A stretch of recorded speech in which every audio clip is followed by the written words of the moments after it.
I'm Tracy Carlos in Cleveland. Although recreational marijuana is legal and now being sold here in Ohio, troopers say that does not mean that you can be on the road impaired. Drive high, get an OVI. When I came up here and I seen the plume of smoke, was that marijuana you were smoking? Last year, Ohio State Highway Patrol troopers made more than 3,300 drug-impaired driving arrests. I smoked my marijuana. Of those 3,300 arrests, OHSP says 739 drivers were arrested because they were impaired solely by marijuana. Another 715 had a combination of pot and another drug in their system. Just because it's illegal to purchase does not mean it's legal to consume and then get behind the wheel of a vehicle. It's just like alcohol. You know, you can go to a bar, you can go to a restaurant, you can consume at home at a party. That doesn't mean you should get behind the wheel. Last year, Lieutenant Ray Santiago told me there was a 3% decrease in fatal crashes across the state. However, troopers spotted a troubling trend. Drug-impaired driving fatal crashes increased 4%.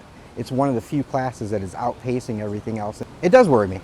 It's something that should worry all of us. In 2011, all troopers started receiving advanced roadside impaired driving enforcement training as a requirement, allowing them to recognize a driver impaired by drugs.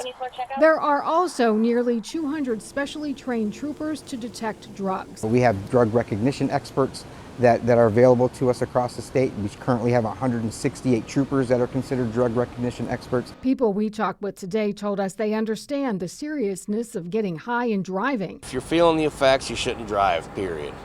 So go home. Obviously, if I'm under an influence, I wouldn't drive. So you just should never do that. Right now, police detect marijuana through blood and urine tests, but law enforcement could soon have another tool at their fingertips. House Bill 230 would give law enforcement the ability to conduct oral fluid tests on drivers suspected of being under the influence of drugs, alcohol, or a combination. Troopers want to drive home the message that if you use marijuana and you are on the road impaired, you will be arrested. In Cleveland, Tracy Carlos, News 5.